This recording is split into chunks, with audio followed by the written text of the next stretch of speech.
Wrap on. Here we are. Hello. Hi. How are we doing? You doing well? Reasonably. You enjoy your cup of tea? Scott knows full well I didn't get a cup of tea. I assume you had one on the kettle waiting for you when you got back from your little what do you call a walk? Jog? Trot?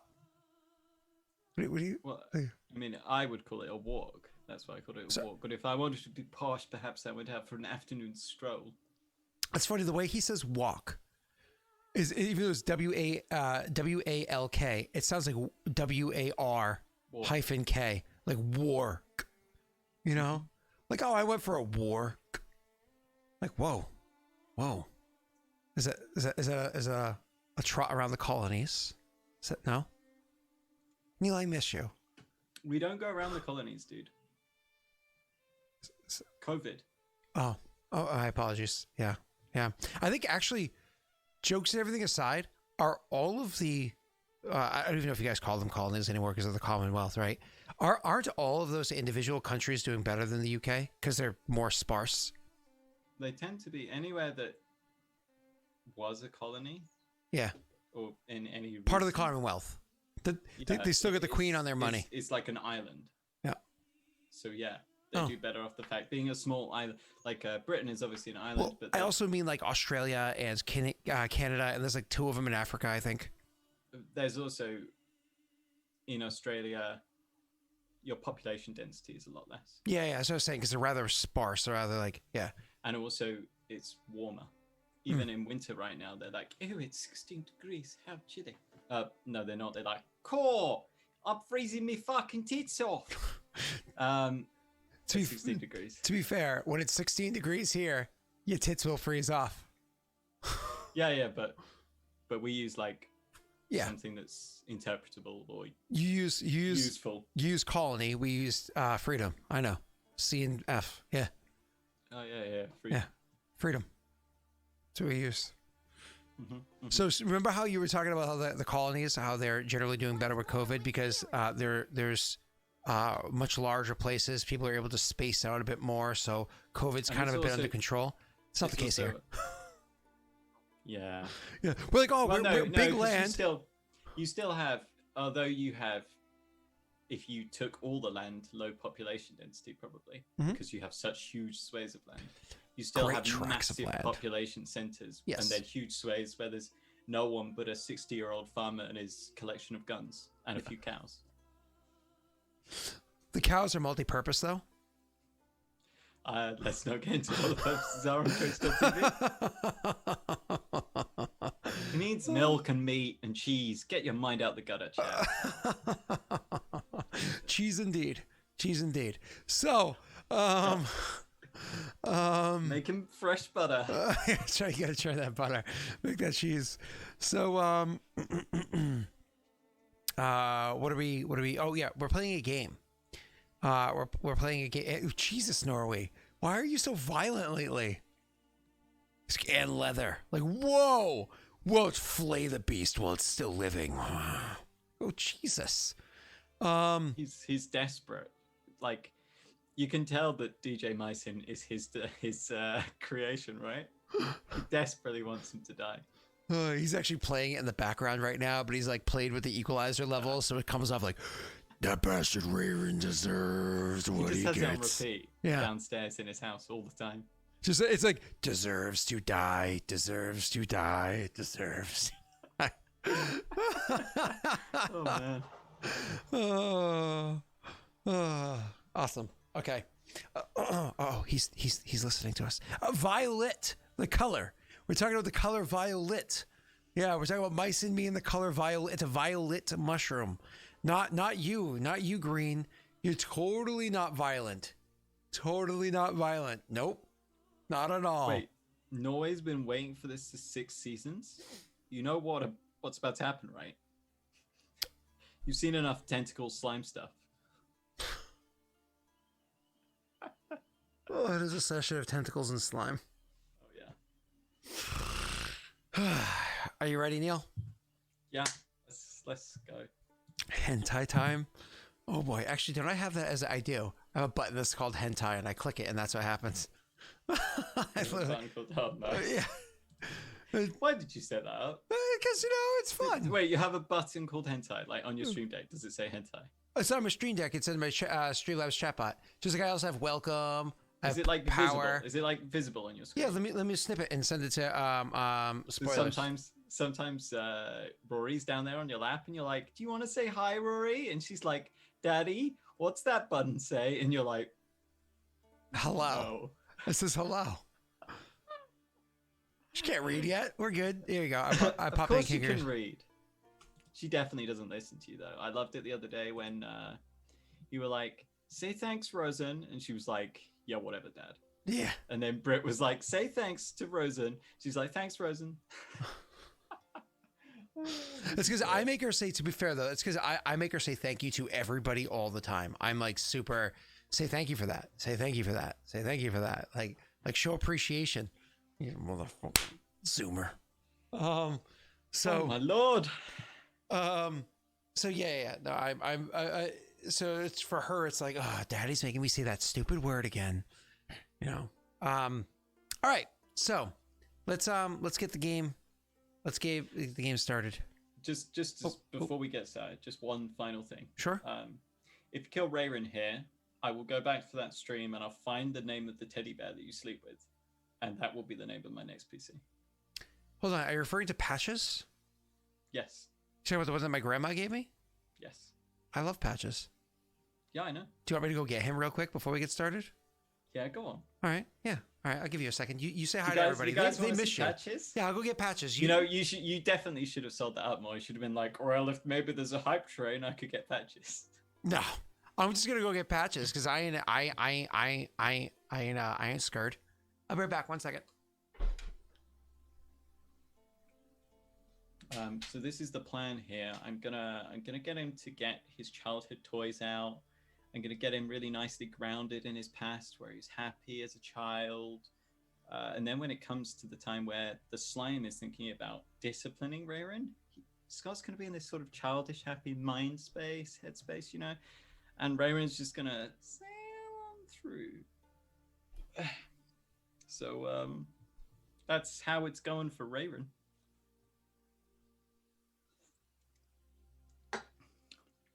I think we're all going to be surprised at how this is going to end. I'm willing to bet.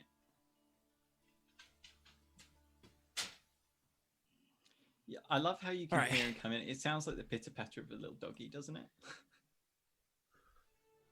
So I got a twofer for you. First, we have Patches. So this one I've had since I was, I think, I don't know, a year or something. You can tell he's like 40 years old. Yeah, I know. Well, 35, 34. Yeah, 40. So he's been emptied and restuffed at one point, and you can tell he definitely needs to be like emptied. He needs a little bit of pumping up. Yeah, it's pretty bad. Needs a little bit of suction, a little bit of Botox. The nose, if I can get it to focus on this thing, the nose has been eaten off. I think it's gone through 4 noses, and eventually I just gave up putting nose because for some reason dogs always just want to eat the nose. I don't know where my teddy is. This is it's got a huge scar in the forehead, which we joke about because Eric also has a huge scar on his forehead. My little brother. This is a huge scar. My toy bear has a scar on the forehead as well because one time I thought I'd give him a haircut, and then I stopped after the first cut because I thought it was a terrible decision. Yeah. And so he's just like got this little bald patch line. Do you have it with you? Find him. Oh, okay, gotcha. And then this is where he is. And then you guys know in chat, by the way, my brother Will gave this bunny to Aurora when she was I think it was the first gift she ever received. I think it was while she was still in the hospital, less than a day old. Will gave it to her. And Rory has since, I want to say about a year ago, gave it to Brittany and said, "Mommy, you can sleep with Bunny now." And so this is also in my bed because Brittany always has Bunny. Now, whereas with Patches... Wait. So you sleep with your brother's childhood toy? No, Aurora's childhood toy that my brother gave to her. So Patches, I don't usually know where Patches is. Patches is usually like, woo. It's just, we just literally changed around the bedroom. Just throw him. Yeah. Because I never know where Patches is. I don't fucking cuddle with a stuffed animal. I just know where he is because we just changed around the bedroom. So I was like, oh, I know exactly where he is right now. But this Brittany literally has under her pillow all the time. Sometimes I'll tease her because like I'll take it and I'll take it from under the pillow and like put it on the mattress or something, and she notices like instantly. You're like, where's the bunny? Oh, that's cute. But so this was Will gave this to Aurora. I think it was literally Rory's first ever gift, and Rory gave it to Brittany like a year ago. So Man, that's cute. It's not a cat. I can't get in trouble for I have a cat. So right here. Yeah, but you can't throw that one as much as you want to. Hey. So she slept at the bottom of my bed all night. She was just like a little heater for me. I just stick my feet underneath her, and she's like, all right. You know what's better than a cat for that? A dog. But dogs smell. No. Nope. Oh my. Of course they smell. My 40-pound dog does not smell. Or how do you convert that to subservient? 40 pounds in kilograms. It's probably like 16 or something. It's 18 kilos. There you go. So 18 kilo dog. And we have to trust Google. It's the only way. Yeah, I mean, obviously. So are you ready to meet the god of the Ooze plane? Yeah. Yeah? He's not really a god, is he? He's just a heavy soul. I mean, yeah, that's what. Sure, whatever you wanna. And you know what weighs down a soul? Sin. I mean, so what you're saying, by your analogy, sin enough, and you become a god. Yes. Yeah. Okay. All right. To be fair, I mean, if murder is a sin, most adventurers are pretty big sinners. They just go around like goblins. Boom. Murder, kobolds, boom, murder. That would be interesting to look back on. Actually, I think KM, maybe if we ignore Jake, have the lowest innocent kill count.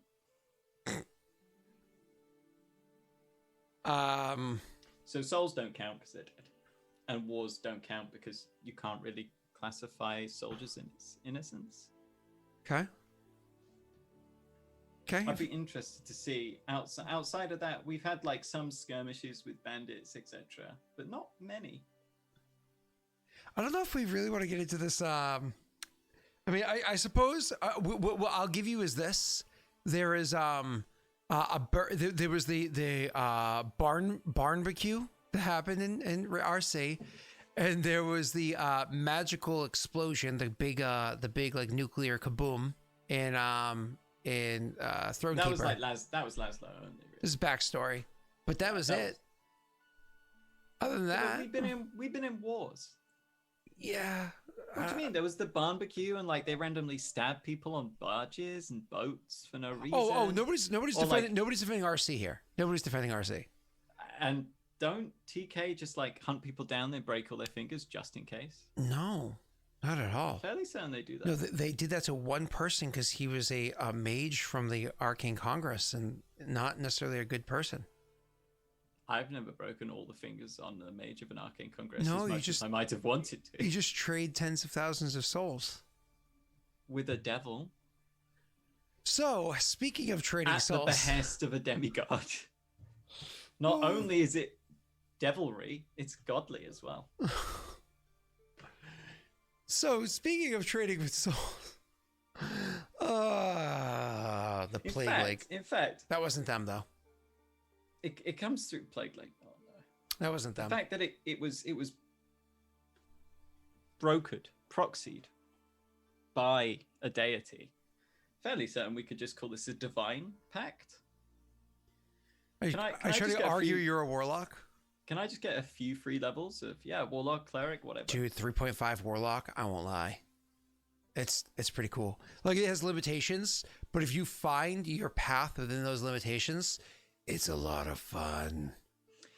I think Warlock is among the worst classes in 5e at the moment. I mean, it's back in 3.5 when Warlock came out, it was the first class to have unlimited spells. Because cantrips back then were limited. Yeah, so Pathfinder was the first one to do unlimited cantrips. Yeah. So I just think Warlock doesn't really hit its class fantasy at all. Yeah. I mean, warlocks can be fun, but Yeah. Oh, every class can be fun. I just feel they're lackluster. Yeah, most of them are. It's 5e. What do you expect? You know, I mean, 5e knows. That's why they just produced a new book that is half reprinted material. Well, I think 5e is very good in its own ways. 5e's newest book is half reprinted material. It's like, hey, remember all those spells we put out in other books for you? Guess what? We just put them in this book. Wait, are you Tasha. Just slagging off someone's birthday present to you? It wasn't a birthday present. It was just it was a random gift because they love me. Oh, to coincide with your Twitch anniversary.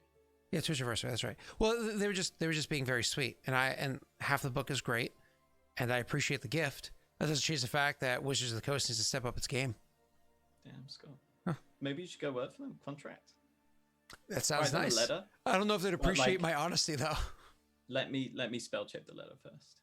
Ouch. I have Word. Speaking of Word, let's have words. All right, let's go. We've deleted it. And I would definitely say Tiefling while I was there. Can you imagine if Scott got in like a massive punch up with Wizard of the Coast crew? Because he just wouldn't say Tiefling. Well, over that word, that would be a stupid argument. There's no reason to argue. I'd like to get it on shaky cam, and then he's like, wait, and he turns it the right way so that we get the maximum view. You know, that's always the worst. Can we start? I'm waiting for you to start. I'm waiting for you to finish. Are we in yet? Oh, I've been in. Oh. Oh, he set me up so good. Oh, oh, ouch. Oh boy, that sucks. Okay. Neil, would you like to remind everybody where we last left off? Raerin did a daring feat of daring do, involving the dismantling of a devil bag, which contained both the magic to transmute souls and conjure them to a different plane, and attempted to use that to parachute his way out of the realm, piggyback the shockwave. Unfortunately, he did piggyback the shockwave, but not like the ethereal astral shockwave, like the real, oh my god, my skin is bubbling. Oh god, I smell like pork crackling shockwave. Oh, that's right. That's what you guys call like crackling, like a pig skin. That's right. Yeah. It's not really a snack over here as much as it is there, but I have had it before. It's not really that common. Like it's commonly you can get it in every single supermarket, but not that common. You don't see people have it. It's not that common. I would be surprised if I found it in a supermarket up here. Down south, I imagine much more so because they're more into barbecue down there. But I've had it before. Either way, I wish we had a bigger, better barbecue culture over here. That's one thing that America's done right. Again, not up here. Like up here, you can find good barbecue, but you like the worst aspects of Britain and the worst aspects of America. the worst aspects. Are you sure you want to go down there? I live in like one of the bluest states that exist. The worst aspects of. Depends on where you're from in America, I guess. Either way, so good barbecue. You could find it around here. It's just it takes effort rather than you open your front door and it's everywhere. It's good though. Good barbecue is good. But continue. I'm sorry. I can't really remember why. All I'm thinking now is, goddamn, I hope Scott gets like a proper smoker for next to his fire pit. I have a smoker. I bought a Traeger. It's great that it's a hot smoker, not a cold smoker, but I have a smoker. Yeah, I can do like a 12-hour brisket. So I'll get like a beef brisket when I come. Yeah. With sides. Yeah. It does it off of wood pellets. So like, what kind of what flavor you want? You want to go with like I'm a noob. Okay, I like pecan. Hickory. Pecan's my favorite across the board, but hickory's good. Yeah, hickory. If you're going to be smoking that long, maybe a little bit of maple thrown in there, but you don't want too much of a maple flavor. You know what I mean? Hickory's really good. You do a blend. So, either way, sounds good. Yeah. Great. Yeah. Cool. You don't mind if Brittany works the Traeger instead of me, right? Because she's better than I am. So. Yeah, of course. In pretty much every way. Yeah, I kind of just expect that. Like, Brit's just better at everything. She just doesn't want to DM. Well, yeah, she definitely can't DM. I mean, No, maybe she could, but she's never done it before. So I would say can't until she does it a few times and maybe picks up a couple tricks. So. Well, she's just by default, just you watch her and you're like, my God, it's a masterpiece. You know, she's lived with me for over 10 years at this point, right? Like it is possible that through like osmosis, that's right, liquid's involved. She's picked up enough just like raw talent. Well, I could have said diffusion, but osmosis is specifically with water. Yeah, I know. Thankfully. Anyways. After he's talking about raw talent. So anyways, you smell like pork cracklings. And yes, and the big slime boy appeared and was like, oh, hey. Noi says he may have shielded Raerin from the blast, but I can't recall that. Oh, yes. Remember what happened was the blast was supposed to go like kaboom, like a big kablooey. But what ended up happening was he a bit didn't of shield Raerin from the blast. He prevented the blast from damaging the area. Mm-hmm. Yeah, kind of like caught it up inside Which did shield Raerin, of course. But shut up, Otto. So you do your it kind of like stops it with like the ooze or whatever. You see like the kaboom kind of happening there, and it causes a huge like of like ooze everywhere because of how it exploded outward. But it did very much deafen or reduce the effect of the huge explosion that happens from like the planar rip or whatever that transpired. So you turn around and you see before you a massive ooze-like creature. This thing is ginormous in size. I mean, absolutely huge. Its coloration is predominantly like a translucent, almost like a deeper green, but it's not that same color throughout the entire thing. There is a myriad of colors all throughout it. It more or less touches the rainbow, with the greens into blues and the yellows that shift into like oranges and whatnot. You don't quite see red over there. You don't quite see violet in it, but you do see like a huge spectrum. And it's not like it's just like one beautiful set color pattern. It's like pools of different colors as they kind of like weave between each other, so on and so forth. And even where the colors are isn't necessarily solid, much like if you open up the chest and you saw how like the black and white kind of move around in the chest that was given to you by Nakaro a long time ago. These colors seem to move, but not super liquidy, almost like they're kind of like slowly glooping through each other. Like if you were to look at a lava lamp and how like the ball inside of a lava lamp would slowly move and kind of like mix in with the other oil and kind of like break it up and slowly move. The whole thing is, honestly, it's very awe-inspiring for multiple reasons. One, that is a truly beautiful sight to see the way it's more or less a multicolored lava lamp, absolutely huge sized in front of you. Which is, again, really, really nifty, interesting to see. Again, in front of you, not like on a screen, right? And then, two, you know it's a deity. You know it's a god. And it's not one that's exactly nice towards you. So just the awe that is immediately inspired by you just standing there looking up at it. It's just like, holy shit. What I'm seeing right now, I know that this is everything. This has control of life and death and beyond both of those. It is a truly powerful creature. It gives you a strong understanding of your own mortality. It gives you the feeling of like infinitesimally small kind of feeling of I'm unfortunately at this creature's whim. You kind of come into it knowing that. Sorry, I had a pear and a piece of it was stuck in my teeth. Good. Ha. So, it is there before you. You're like to it. What do you say or do immediately?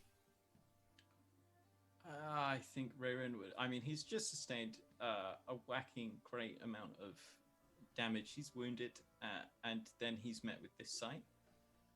I think he'd stagger back a couple of steps away, like to take in more of and then sort of quietly Thank you.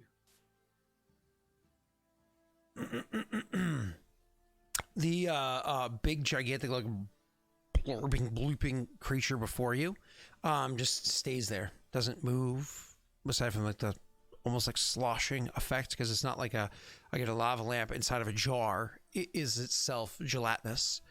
It doesn't respond.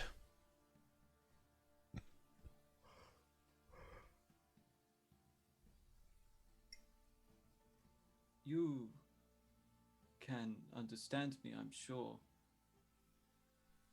Perhaps we could speak.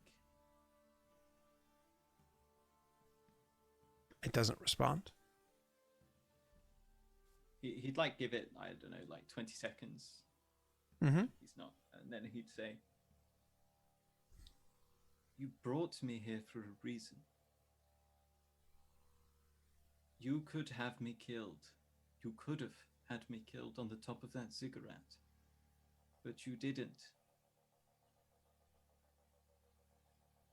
There is a reason for your motives. Whether you wish to punish me by keeping me in your realm,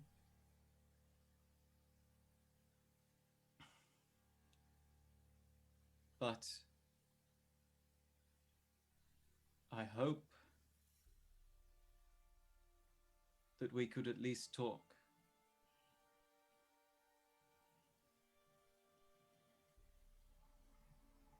After a few more moments of waiting, you can see the thing starts to almost pop in a couple of places, like a bursting pustule in a couple of different places, spraying outwards of ooze in the various areas, and starts to almost bubble away or deflate simultaneously. The whole thing's getting smaller and smaller as like some of it sprays off and other parts of it just seem to almost like bubble down, like it's rapidly what's the word I'm looking for, when you boil something down, there's a specific word for it, like condensing or whatever. It's killing me, I can't think of the word, but all at once, happening rapidly before you. A reduction immediately before you. The word redemption luckily helped me out. Like it's a reduction happening very quickly before you.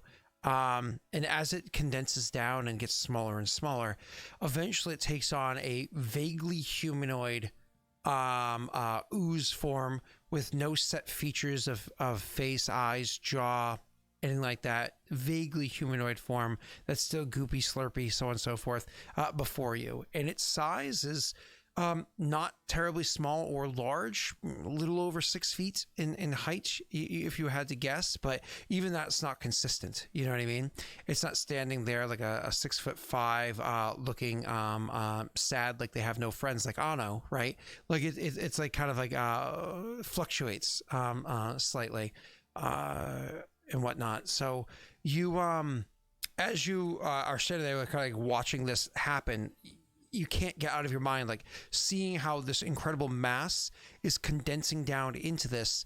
It once again is incredibly awe-inspiring to see, just like what is happening. You've seen magic before, you've traversed planes, you've seen a lot of crazy things, but you get the impression like literally whatever that was has condensed itself down to this solid, semi-solid material before you.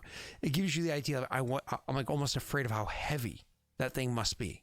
Anyways, it stands there before you now in this vaguely humanoid form, and doesn't respond immediately, giving you a chance to speak again. I think once again, Raerin would say, thank you. Do you mind if I sit? It doesn't respond to that. It starts off with slurps and blurps as it's like speaking before it clears up, but literally it starts off with like Sounds like in the morning. yeah, I know. Chloe actually DMs me and she's like, you have no idea what it smells like in this house right now. I meant Raerin. Oh, Slime going down his throat. Sorry. Anyways, so she the slurps and glurps and everything happening there, again, kind of like makes those noises before it almost like there's a burst that happens inside of its throat, like it didn't have a clear way for the noises to make its way out, but almost like one of the blurps allow air to pass more easily, so it can finally speak a bit more clearly. A couple people have said that you're a little bit quiet, Neil. I'm going to check sound on my side, but I think more you might be a little leaned back from your microphone. I can sort that. That's fine. Yeah.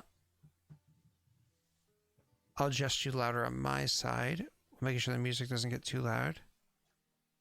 I'm just chilling, you know. I'm just vibing. Is this better, guys? What happens is Neil's been in lockdown since March. He hasn't really spoken to many people. He doesn't know, proper, discourse and Chat's volume control. Me, Scott. They're asking me to swallow that mic. What the hell? Well, Shinny, she's into some stuff. We don't judge her. She's from the Balkans. We just leave it alone. We accept it for what it is. So, it's cool. It's cool. Thanks for letting us know, guys. Mm-hmm. If it makes you feel any better, she's married to a Brit, so we know she has no taste. So we, the thing kind of like, again, is like a blurp that allows it to clear its throat. And so it can finally speak a little bit more freely. And, Never expected to see that from Norway.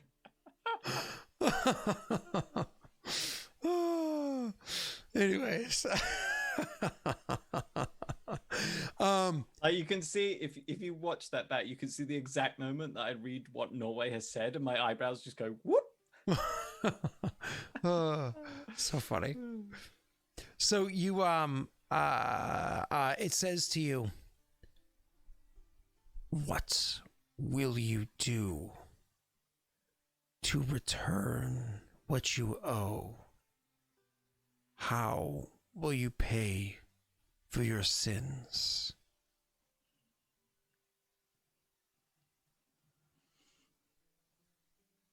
I'm not sure how anyone would, let alone myself, pay for their sins.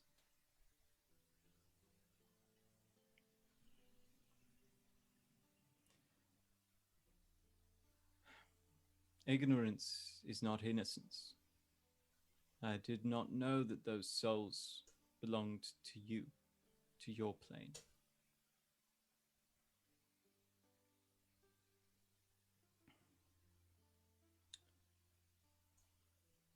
Had I not traded them away, they would have remained there for all eternity. I'm sure you're aware that souls in the area where they came from were trapped. It was only the ascension of a god, of the Arbiter, that freed souls to travel to the next life. Did not free them to travel.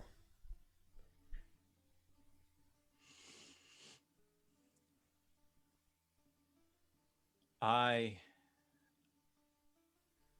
have been led to believe that souls are claimed as a commodity by gods. The souls, the mole. How did you come by to claim them? Had they made a deal with you? That is not how souls are taken. I am no devil. I do not make deals for souls. That is your place. You do not make deals with mortals. 10,000 souls, give or take, were taken from me. How do you intend to retrieve them?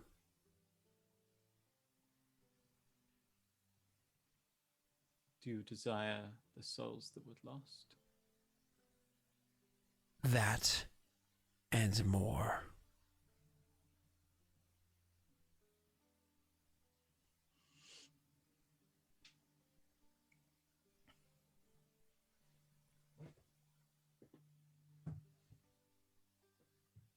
You are clearly a great and powerful being. However, those souls lay outside of your grasp.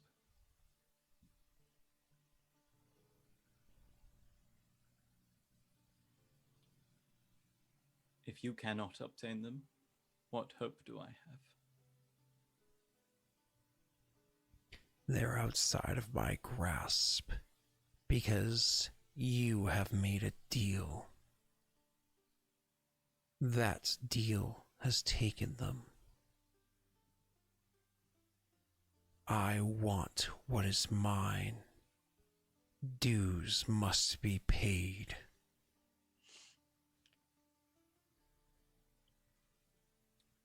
Raerin closes his eyes, clenches his teeth, and says, "By what right do you claim those souls?" Divine. The divinity of the gods does not give you lordship over mortals. That is what Nankaro seeks now. Freedom. Souls are born from one to which they will return when they die, lest something alters their path along the way. This is the way. You mean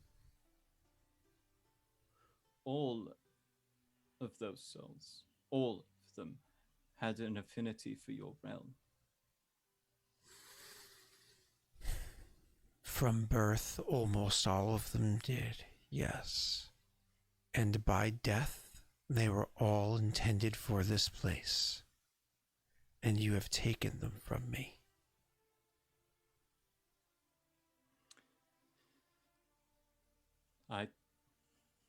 I took them, gave them to save lives.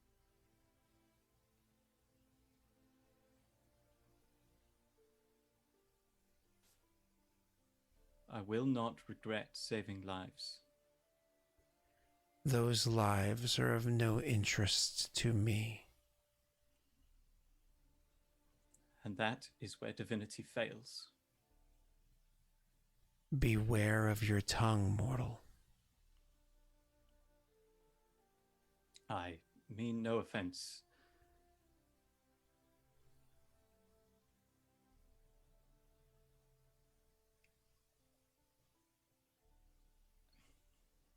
I would right this wrong. One way or another, the debt will be paid. But I will not repeat my mistakes.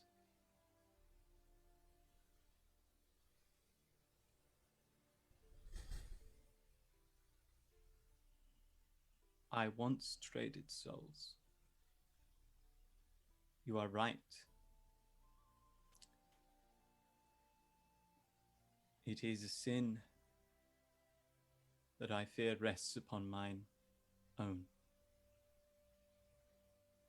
I would not do so again.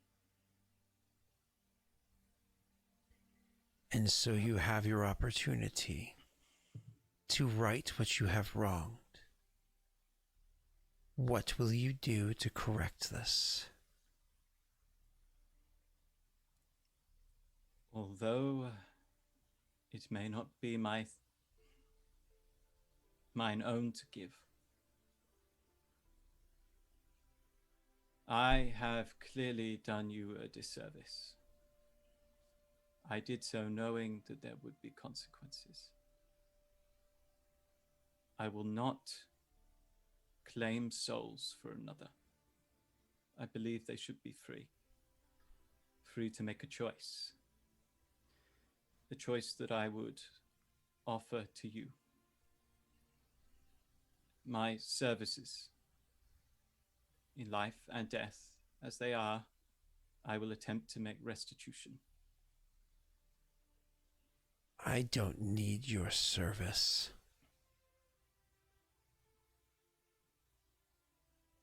Yes. Your heart belongs elsewhere. These are false claims things you believe you're saying in truth in this moment to save your own mortal life. But in truth, if a decision need be made in the future that pins you between one selection and another, we both know what you'd make for a decision.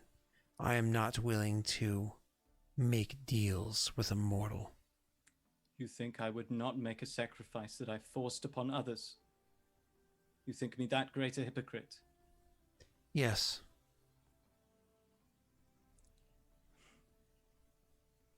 When push comes to shove, all mortals are the same.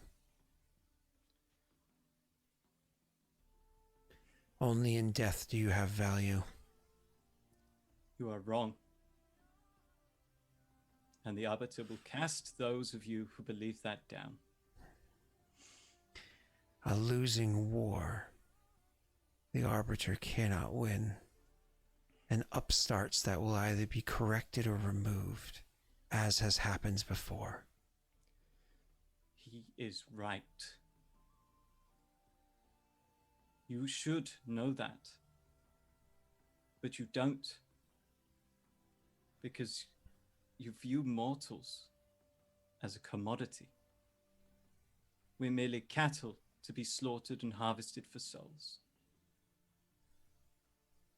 I am a hypocrite.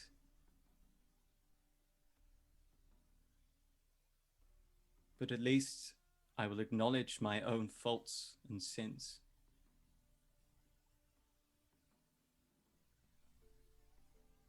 You view it all wrong. You see souls as a currency.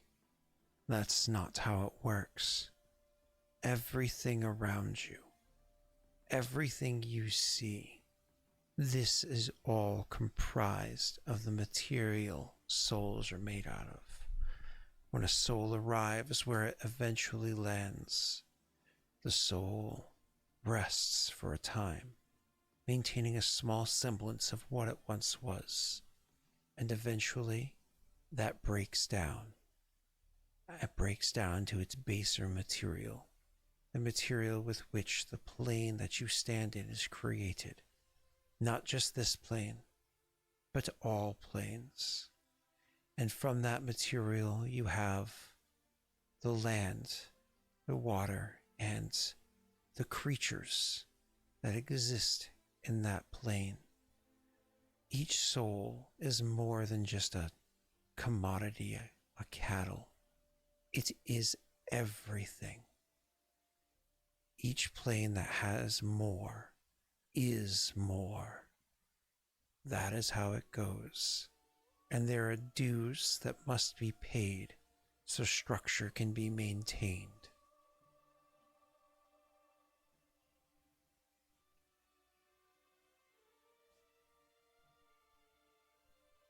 You have disrupted this.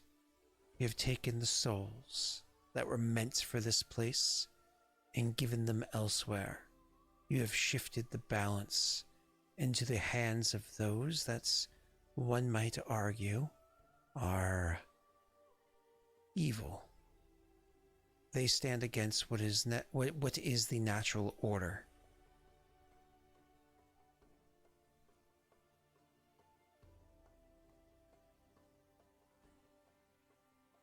I am listening.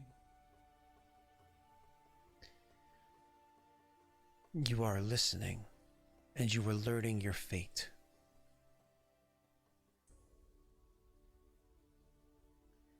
You think, as a mortal, your time in the world that you live in is important. You think that you have much effect. It has little to no effect. At best, you can leave enough of an impact that when you finally rest where you intend to go, you have a bit more durability than those around you. The average soul degradates over the course of approximately 200 years your time. Some souls last a bit longer, and others a bit longer than that. Due to your actions, your soul has a bit of weight. Much like if one were to hold a loaf of bread in one hand and an equally sized stone in the other. But that doesn't change the fact you are just base material that will one day give new life or new structure to the plane that you inevitably rest in. Or you will move on. Move on? As I said, dues must be paid.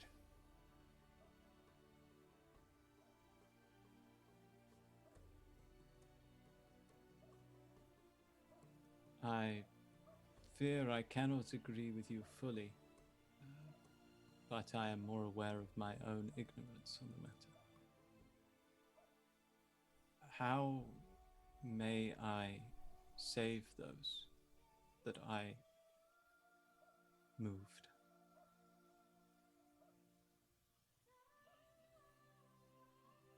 As I said, your actions have given you a bit of weight. I will take you. I will take everything that you are and the sins that you've committed, and you will be offered as recompense, as an understanding, and to set an example for others who would look to to break the natural order of things. I understand. This war will be won soon enough, and things will continue to move as normal. You do not even wish to attempt to save those whom I have imperiled. They do not belong to me. As of right now, they belong to me no longer. They are suffering a different fate. Twisted Surely. by dozens, if not hundreds of years of torture, depending on the durability of the soul. They will inevitably break down into the materials that comprise that plane, or turn into one of the denizens therein. And so they will perpetuate their cycle. They cannot be saved. They are bound. They would need to be released by someone traversing there and battling for each individual one. No individual could fight that long or that hard. I could send my own archons. To what end? If you intend to claim my soul,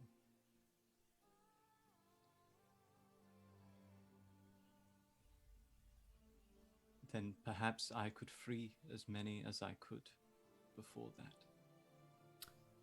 You would have more value here with one simple payment than you would trading your life for a measly number of souls whose weight is far lighter.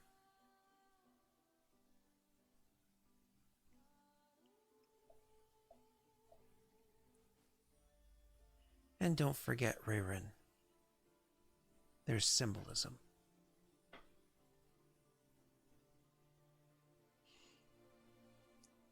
There are many things I have left to do. Every mortal feels this way in the passing. Once more with feeling. Will it hurt? It should. Raerin nods. I know it is not my place. May I beg a favor? Ask your favor. We can do things as they do in the Barren Lands. One of your friends is from there. He might appreciate that. A dear friend.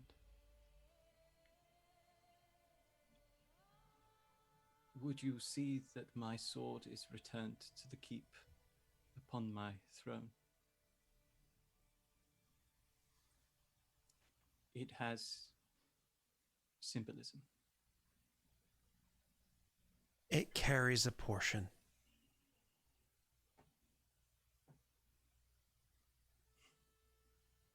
That portion is not me anymore. Neither is it mine to give.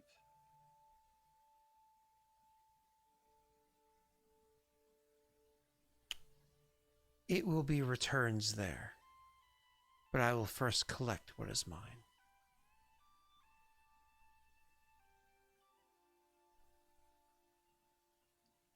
May I have a moment? You've had many. You've had time to think. You've had time to come to terms with the inevitable. How have you spent this time? Fighting it.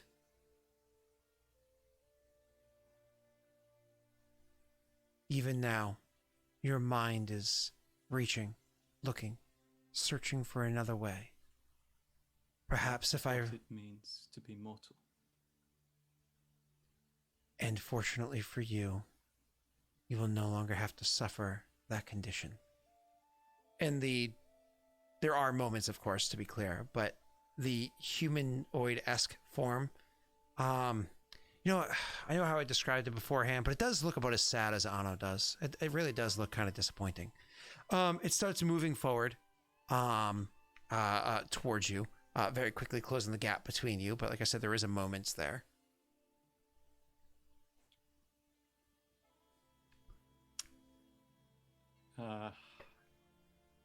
Raerin will lower to his knees, twist the ring of messaging one final time.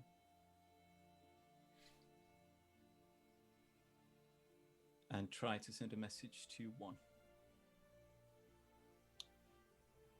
I am sorry, my brother. Let us hope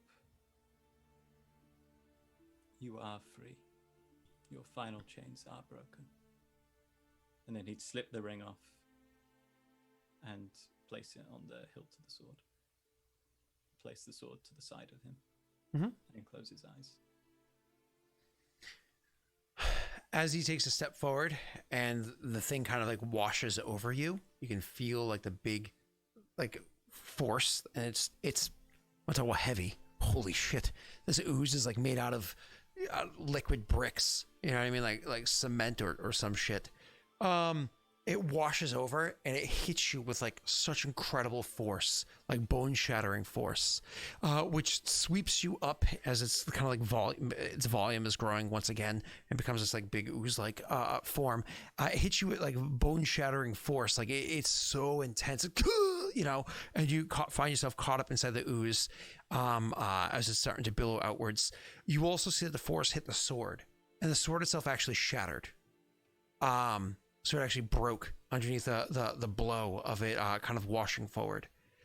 As it breaks under the blow, you can see that while the hilt and a couple other shards are left behind on the ground behind you as you're kind of like being lifted up in the ooze.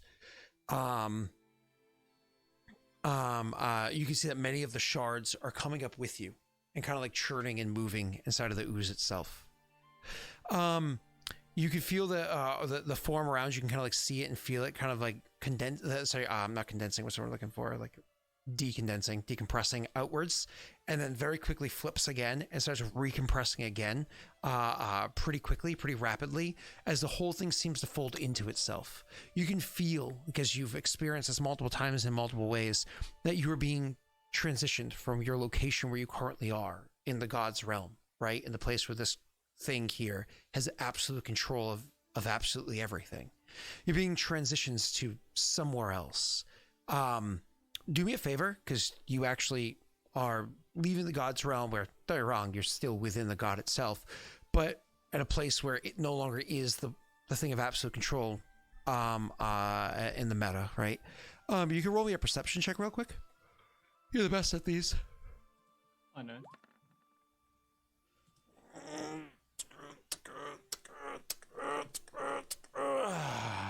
Hi, Midori. I didn't even see that.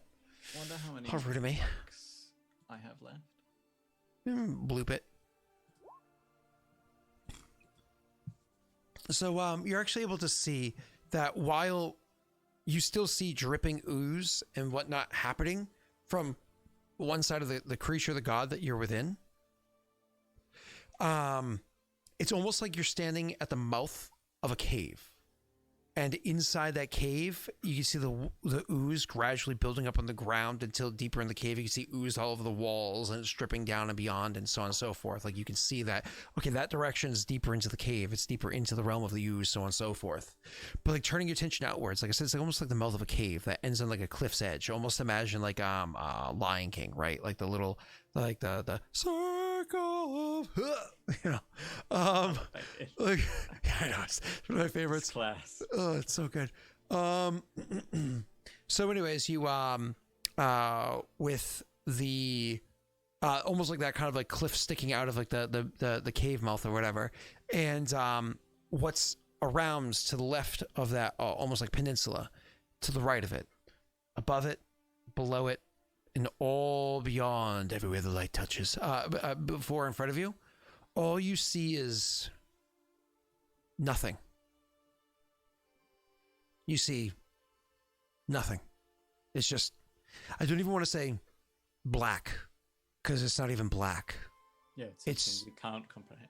It's just nothing. And in Raerin, in this moment, and looking out into the beyond, he can see that whatever is there isn't there. It's just legitimately nothing. And so he says, in like within itself, and says to you, and so a payment is made, a debt repaid. And you can feel the thing, Norway. You can feel the thing, because he doesn't need to use arms or anything like that. It almost like the whole thing like a squeezing muscle, almost like contracts and like spurts you out of itself and like launches you off and into the nothing that's beyond. Technically speaking, as it launches you, you are a PC. You of course do have the ability to react or do something as you're launched off from the edge of this cliff. You can see the cliff like very quickly leaving you to your side with this amorphous blob-like creature, smaller than it was when you originally saw it, but definitely much larger than the humanoid form you had seen, very quickly moving away from you. And as you start falling from it and so on and so forth above, how does Raerin react? What is he able to do?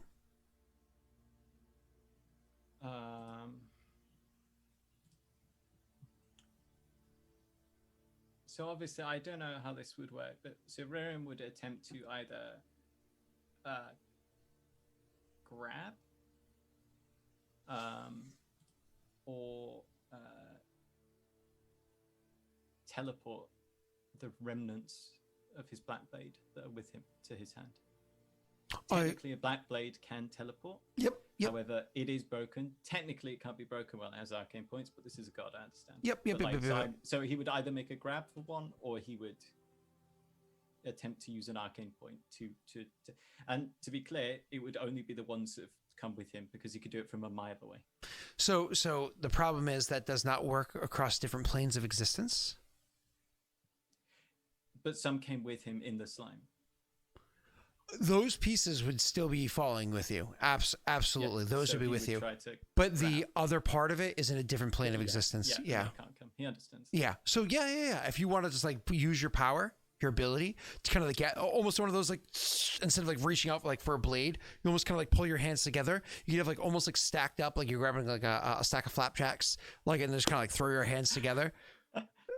To catch the different blades that are there. And Raerin's he's usually gloved, though, while traversing the ooze plane. Maybe he's not, but you can kind of like grab the shards as hard as possible. Yeah. Yep, that are there, and so you can absolutely collect the shards. I have no problem with that. Not even a check. You use your ability. It comes to you. You grab it. Sure. Cool.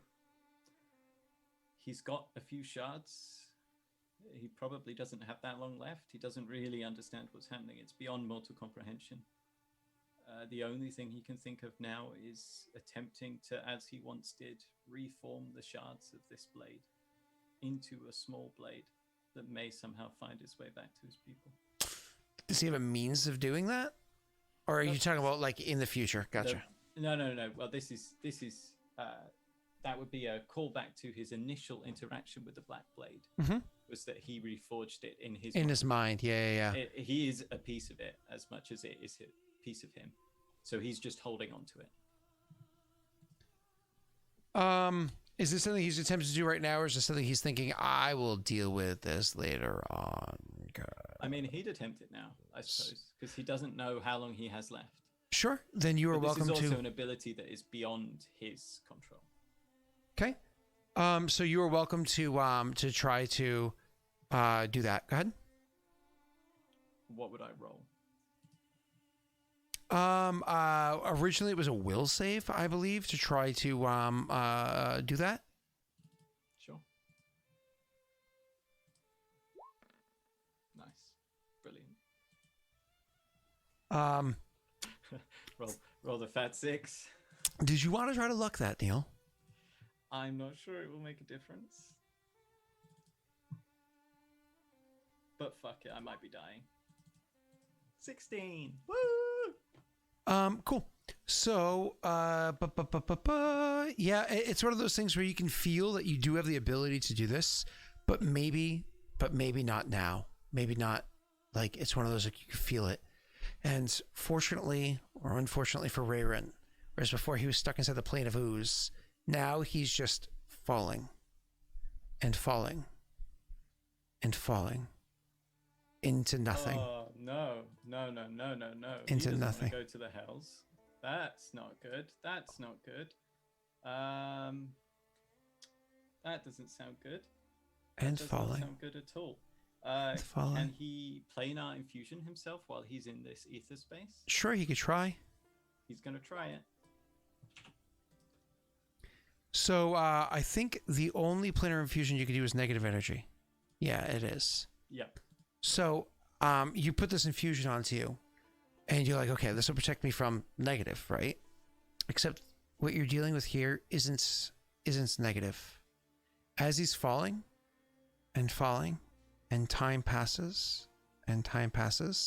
he can look to see.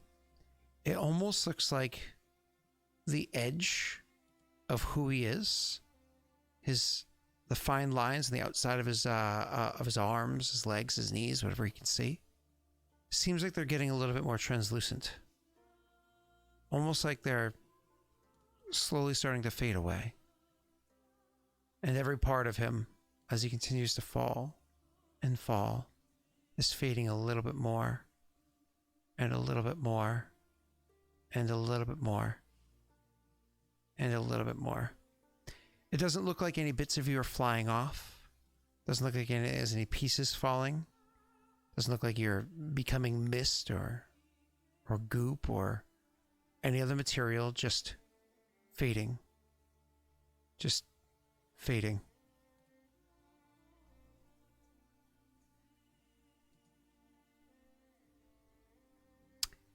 To respond to you, the god said it should. Didn't say it will. He said it should, more or less like meaning you deserve for it to. As opposed to this is going to happen. Will it hurt? It should. I think Raerin would curl up closer to the fetal position, cradling the now bloody remains of the sword as he grips it with a death grip. He'd say, am I passing on? It's something else.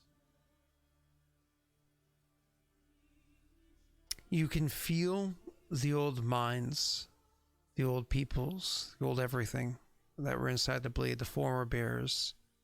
Some of them with you, some of them not. Inside the shards that you have with you. And they have no answer. They don't know what this is.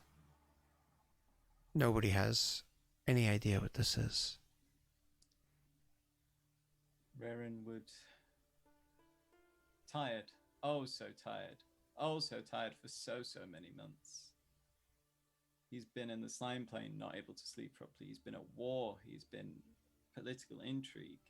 Everything. Undead crisis. He'd close his eyes slowly. And whisper to the blades.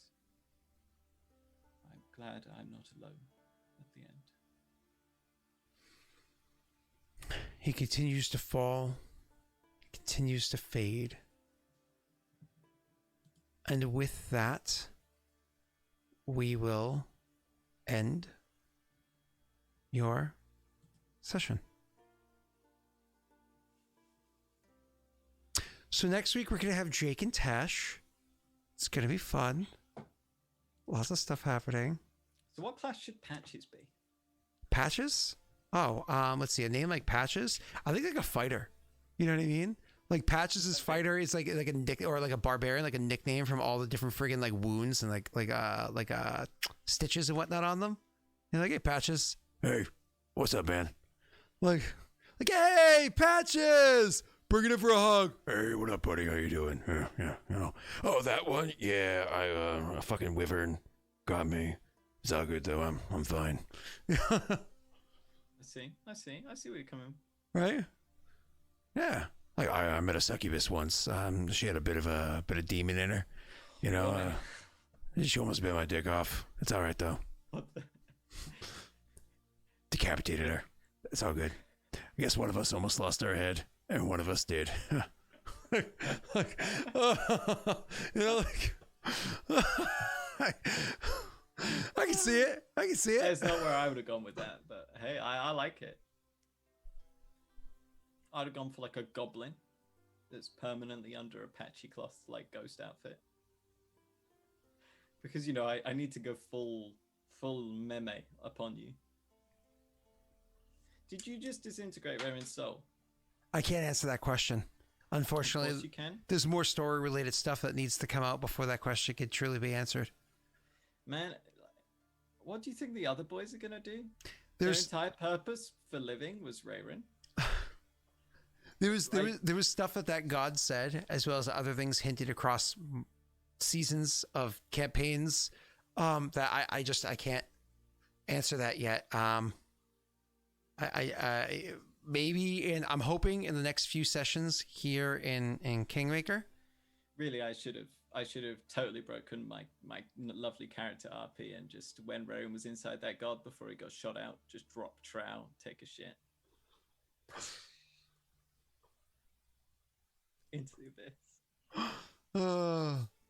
I had to say using the word the abyss in the typical sense as opposed to the biblical sense or the I should say the D&D sense. Yes. Yeah.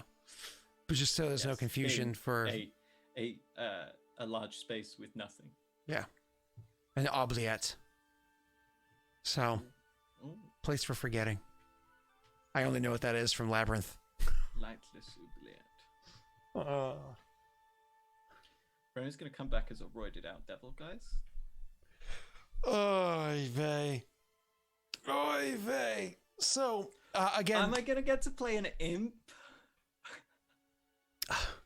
Well, you didn't go to one of the... Oh, you mean your Patches as opposed to Raerin. Yeah. Well, or Raerin. I mean, hey, never know.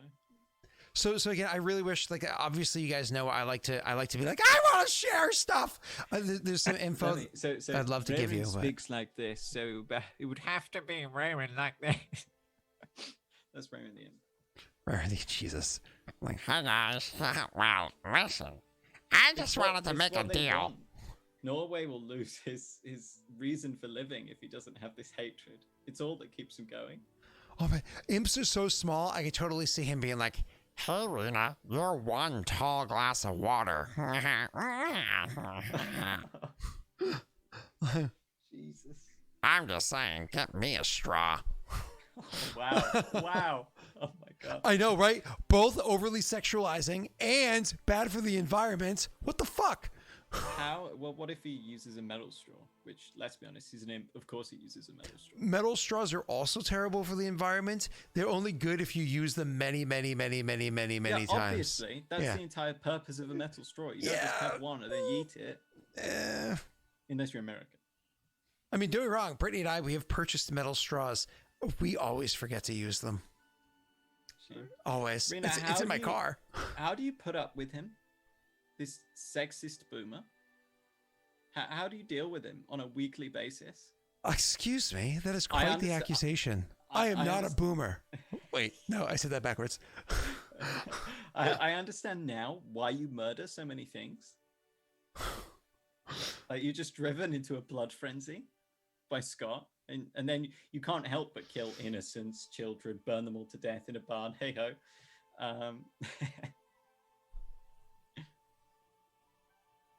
But it is no more than he deserved. Wow. And I am a millennial. Yes, I am very much. I'm years into being a millennial. I'm not even on the edge. And before millennials were Gen what? Y? No, Gen Y. Yeah, Gen Y. So I'm Gen X. Daelric is a boomer, confirmed. He is feeling pretty bold. Yeah, it's pretty bad. Yeah. So is Rena next to be sent to hell? Yeah. Well, to be fair, Raerin didn't go to hell. Rena might. Yeah, if Raerin had gone to hell, he might have become a demon. Oh, and I remember on the podcast, Josh and them were struggling with the name. The Nine Hells of Beator is what it's called. The Nine Hells of Beator. They couldn't seem to remember. It's the Endless Abyss and the Nine Hells of Beator. They just seemed to, they couldn't come up with that name. I don't think anybody wanted to Google search or whatever it is. But I'm very interested though that he said this Raerin's soul had weight, but then he effectively yeeted it, right? Mm-hmm, yeah. I can only presume that Nunkaro is underneath, so that this soul is just going to go clonk Nunkaro on the head, win the God War. It seems like he kind of, I feel like that wasn't a very green thing to do. Got to recycle these souls. I wish I could give you some information because it's killing me. I really want to, but I have to wait until other little bits of information come out for where it is that you went and why it is that you went there and whatnot. It's just I drop hints, but I can't because it will alter other people's perspective of a lot of things. So maybe I need to play like a viciously lawful good paladin. I mean, I'll tell you this. That when they meet with Nunkaro or the Martyr, whoever it is that they actually finally meet with, that the information will be there. I'm willing to share that, not spoiler, but tidbit. They have the information and they're willing, because there's no reason why they wouldn't. They'd be willing to share it with the party. But it's a matter of getting to them. Because obviously, as previously stated, they're a little distracted. You know what I mean? When Josh's character's sitting there like, hey, Jesus, listen, I know you're busy with world wars and stuff like that, but could you help me with my math homework? I don't think it's fair to say that about Josh because, he's literally been trained this from day one of his life. Any crisis, thoughts and prayers. That's true. That's true. He's from Florida. You're right. You are correct. Yep. Makes sense. Makes sense. Really, that's what Raerin should have said when the god said, no, you need to repay. You need to pay what was owed. And he should have said thoughts and prayers. And the god would have been like, ah! Thoughts and prayers. Nice. I love how Anno, so Snaga, Anno made a reference. Anno said, you ready for this? Anno spent daddies that said, where is she? So how do I answer the question?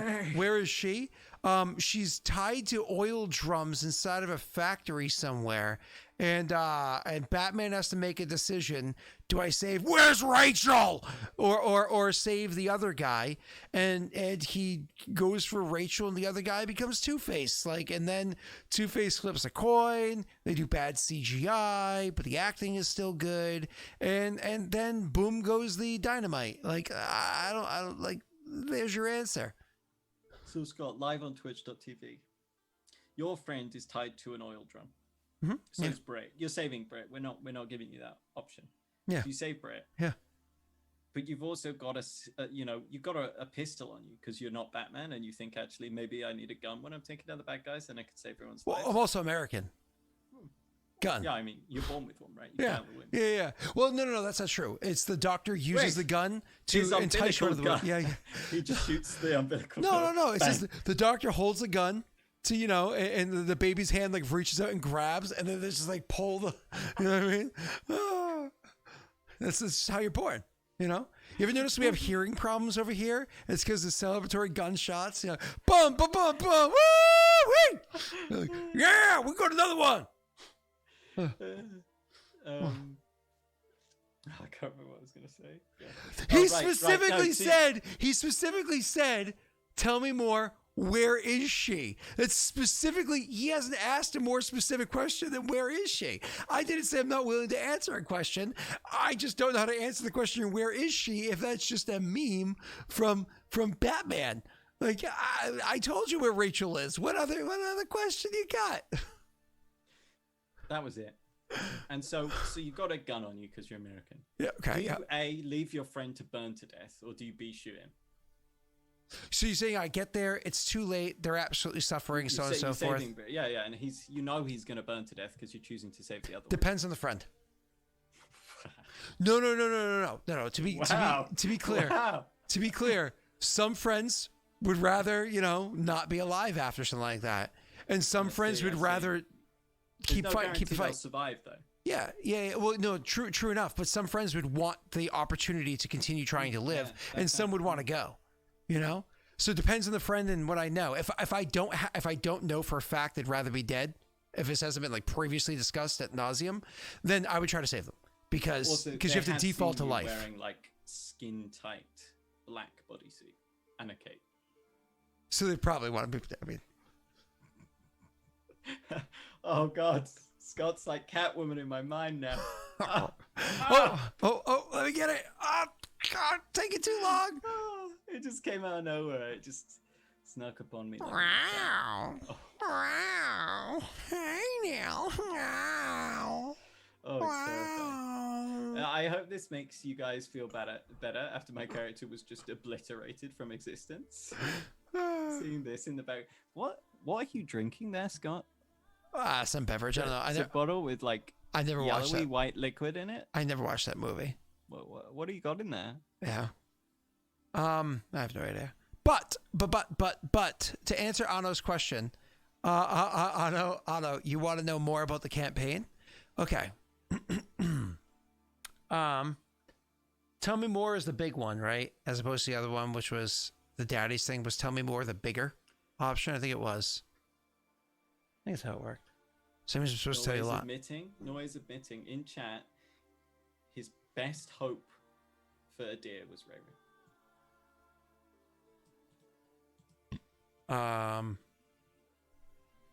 Okay.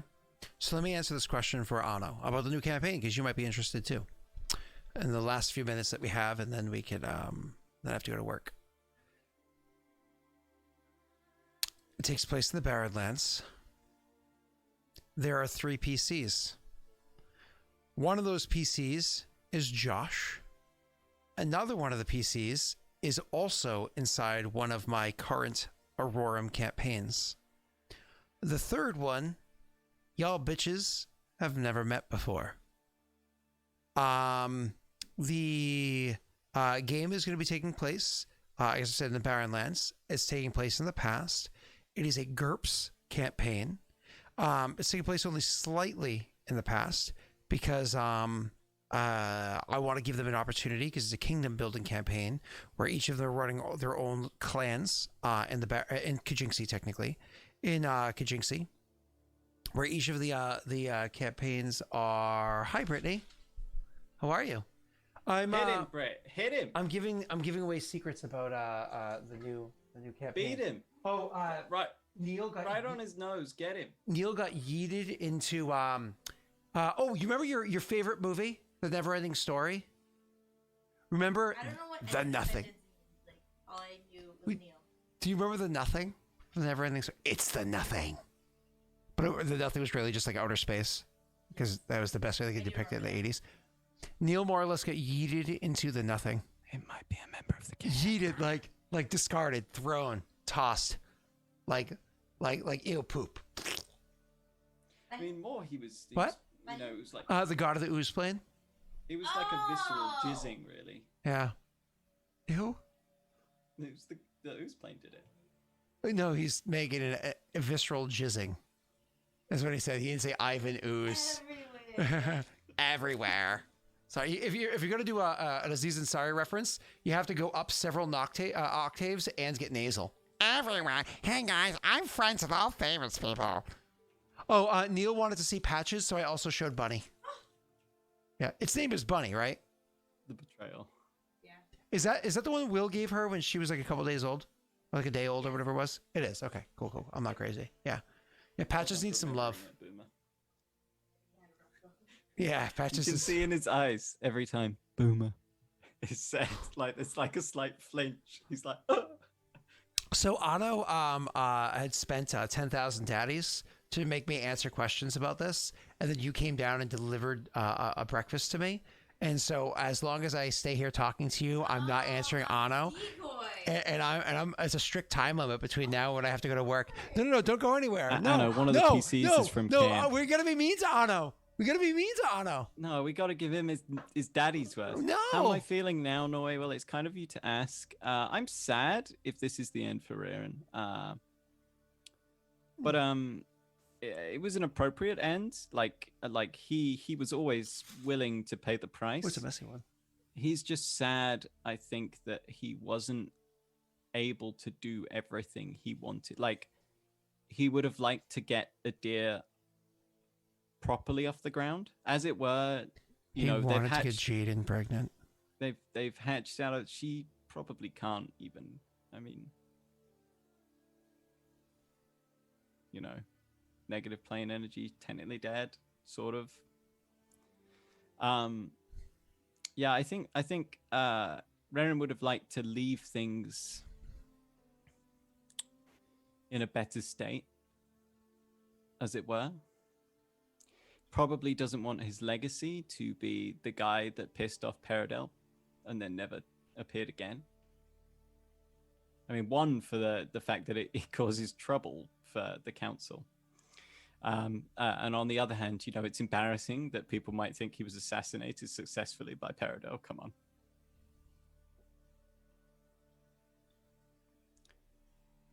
Can I continue answering questions? Well, I mean, it's not like you're going to do much talking. Yeah, if anyone else has any questions. No, sure. I'm trying to answer for Anno's request. I've already answered, Anna. Most of that information they already had, if not all of that, they've already had. So continuing on, the Three Kingdom building takes place over 2 years in the past, because every 10 days is going to be every in-game 10 days is going to be a kingdom roll cycle for them, because it's 3 different clans, so 3 different kingdom building. So we just have them offset by 10 days each. So every 10 days in-game, we can do another kingdom roll. It's all meant to be streamlined and fast and quick and easy. Click a button, it does the work for you. That way, we don't get too bogged down in like the actual like mechanics of roll the die, what plus what equals this. But it is supposed to be more kingdom building focused than RP individual character driven, the way that Kingmaker was. This is actually meant to be more of a kingdom building focused thing. Each kingdom has its own individual things that it's focusing on, and one of the kingdoms is actually focused specifically on increasing the TL of their nation, so higher quality steel with better mines, better fabrication, so on and so forth, better weaponry. One is actually about like cutting into Kajinxi, nope, Eldamar, and getting those higher quality, well, first of all, wood in general with burning, but then also those rare trees like ironwood and dark wood and stuff like that, living wood, like trying to get your hands on those super rare woods and whatnot and bringing them back to Kajinxi. And the other one is about holding back the horde and the undead from the Barrenlands themselves. They're working together. The 3 characters, they don't know why yet, but the 3 characters are conjoined in some way where they have every reason to not screw each other over. They won't just war out into the kingdoms, the nations around them. There'll also be inner warring as well, where they're actually fighting with each other. So Again, not those 3 individual clans, but they'll actually fight other Kajinxi clans because they fight to see as who has more land and power and so on and so forth. So, kind of like old China warlords and whatnot, Chinese warlords and whatnot. It's gonna be a lot of fun. Like I said, those 3 characters are gonna be very linked together for a reason, which is why they're not gonna fight each other. Scott hinted at it earlier. They're conjoined twins, 3 of them. Oh. One of the characters is a bugbear. Ooh. Let's see. Scott, how do you respond to the accusation that you killed off the KM crew to replace it with a new kingdom building campaign? Because you decided that the kingdom building in KM was just detracting from the, and I quote, triple S tier RP. Neil, I want you to understand something. Originally, KM started with 3 chosen, but we all know there can only be 1.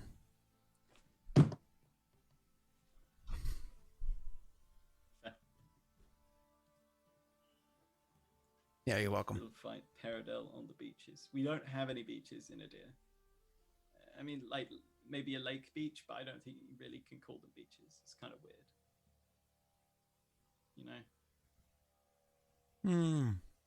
Unfortunately, we don't have that many streets in Adir either. Let's be honest. I think we have 1 street. Leshev probably has 1 street. Obviously, the capital has more. But most places have 1. I don't know. Ask 2 questions and I'll answer them for you, unless you ask who the PCs are. And then I gotta go, because I gotta hit up the restroom and get ready for work and whatnot. And blast out of here for today. Don't ask what my character is, though. 2 questions, Anno. Get into some detail. Ask away, sir. Damn. He wants his studies back. I'm just gonna put a timer for 2 minutes. So that Scott, you got 2 minutes, Hanno. Let's go. To have your questions, not get the replies necessarily. I'm excited to see what he comes up with for a character concept, what Neil does. Okay, putting me on the spot, wanted to help others more than anything else. No, go ahead.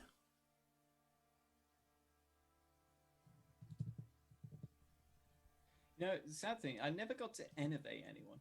I always wanted to just, like, blitz someone, Not too late. Not innovating myself. Make a necromancer. I could innovate myself. Make a necromancer. Yeah, it's a lot of work though, isn't it, to have minions? Don't go that route. But then you're not a necromancer. There's more than one way to skin a cat. Right, yeah, but if you don't have the cat at all, you can't skin it. Hard to answer that question, Otto. Because I don't have it 100% fleshed out, but about like 23 or so that are noteworthy. About 23. There's 3 in the north. The whole northern half of Kajinxi is 3 warlords, and then the southern half has a bunch. Actually, I'd say probably closer to 17. Yeah, somewhere between 17 and 23, because there's 3 in the north. And then there's however many down south. So in grand total, about 17 to 23, including the 3 PCs.